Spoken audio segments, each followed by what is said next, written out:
Star Lore Episode 1. I've recently come across some potential major script plot leaks from Star Wars Episode 8, The Last Jedi. Warning, spoilers lie ahead. Whether this story is true or not, I can't tell you for sure. What I can guarantee you is that what is contained within them is riveting. Early in Episode 8, much like they did in The Force Awakens, they will reveal Rey's true identity, that Rey is a Skywalker, the daughter of Luke Skywalker, and that her real name is Anura Skywalker.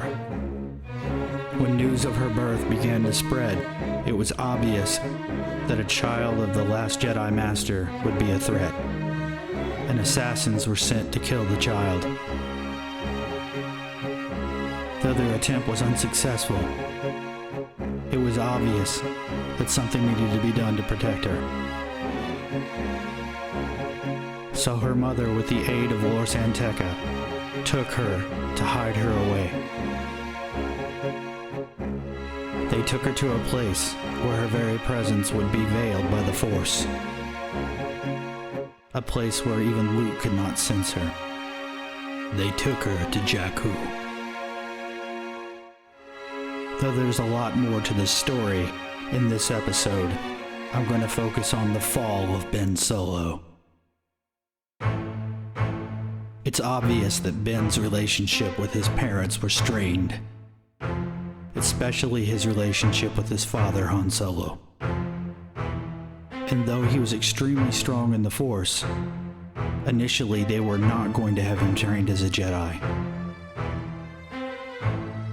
At a young age, he began to exhibit major fits of anger. He was prone to nightmares and had violent fits of rage. Though his father, Han Solo, didn't want him to be trained as a Jedi, Leia felt that what was best for him to overcome his anger, was for him to be trained as a Jedi by his uncle Luke. The choice to send their son away created a huge rift between Leia and Han, and planted the seed of betrayal and abandonment in Ben. It wasn't long after he went to the new Jedi Temple that Anura Skywalker was born. The birth of his new baby cousin brought a happiness to him that he had never known, and he immediately felt connected to her. And for a time, he was like a different boy. He applied himself to Luke's teachings, and his anger seemed to subside, and he grew strong in the Force. Ben felt like he was Anura's defender. So when the assassins were sent, he was the first one to sense it. He immediately came to her defense, entering her room and killing 2 of the assassins before Luke flew in and quickly cut down the others. Because Anura was the only person that Ben really felt close to, when he learned that they had taken her away, he was devastated. And very quickly his devastation turned to anger, which in turn turned to rage, and the old Ben Solo began to resurface. He was never the same again. The final breaking point came for Ben a few short years later, when the news broke throughout the galaxy that Leia and Luke had been keeping a terrible secret from everyone, that they were the children of the Dark Lord, Darth Vader. Ben was destroyed on the inside. All he could feel was rage, anger, betrayal. If his own mother and his uncle, his master, could lie to him and betray him in such a way, who could he believe? What was the truth? he decided he was going to find the truth for himself. That it was time for him to find out who he was and where he came from. That he would find out the truth about his grandfather, Anakin Skywalker. He would go in search of Darth Vader. Ben stole a ship from the new Jedi Temple and went for months, going from one system to the next, looking for anything that he could find about Anakin, about Darth Vader. Driven by his anger and a pursuit of purpose, he went through countless archives and holovids, assimilating any information that he could find.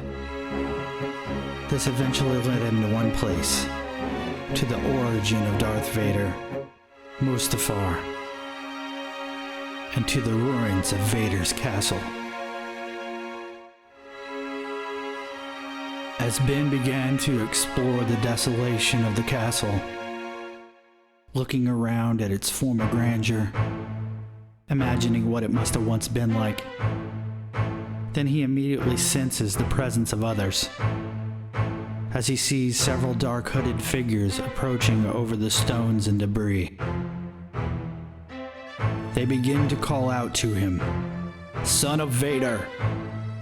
The Supreme Leader said that we would find you here. The Supreme Leader is wise." "Who are you?" Ben asked them. "We are the acolytes of the Beyond, the Levinian priests, and we know who you are, and that you search for Vader. His blood runs through your veins. We can sense him in you, my lord." At this moment, they all bow before him in unison. "We have come to bring you a gift. We have that which you seek." Ben is very confused. He can't seem to figure out what he's seeing. And it's at this moment that the priest reveals a dark velvet bag. He pulls away the cloth, and inside is the charred, burnt helmet of Darth Vader himself. It was discovered on Endor by escaping Imperial troops when they came across his funeral pyre. This is the mask of Lord Vader, and it and our devotion now belong to you. Ben can feel the pull coming from the mask, almost as if it's calling to him. He hesitantly reaches out his hand as the priest presents the helmet of Lord Vader to him. He can feel the fiery red light of Mustafar shining on his face in the moment as the relic of his grandfather is placed into his hands. It is like lightning shoots through his veins. The power of the Force hits him so strong that it drops him to his knees. And immediately he is in another place and in another time, seeing the power and the fury of Lord Vader, and the fear that he instills throughout the galaxy. He watches as the most powerful of men cower before Vader like children. He feels the fury coursing through his veins. He can feel the full power of the dark side. And now he sees what he was meant to be, what he was meant to become. Now he understood why he was the way he was. They had lied to him. They had tried to make him weak. But he was strong. Strong in the dark side. As he began to awake from his vision, the priest spoke to him again. "The Supreme Leader said that you would come, and he's expecting you. Come with us to Levinian. He waits to speak to you there." Ben travels to Lavinian with the priests, and he finds himself waiting in a large throne room. It isn't long before a huge hologram image of a being materializes in the midst of the room, and the being speaks. Ben Solo, I've watched you for so long, and I've been waiting for this moment. You remind me of your grandfather. Ben is stunned. You knew my grandfather? Ben is intrigued to find someone that knew Darth Vader. Why, yes, and he would be very proud of you. You've become very powerful, like Vader. Your grandfather was both the most powerful Jedi and the most feared Sith. His connection to the Force was unparalleled. You are like him, Snoke tells him. I'm not evil, Ben says back defiantly. Snoke laughs. Evil? What is evil? Vader was powerful. He made order out of chaos. Feared? Yes. Evil? What is evil?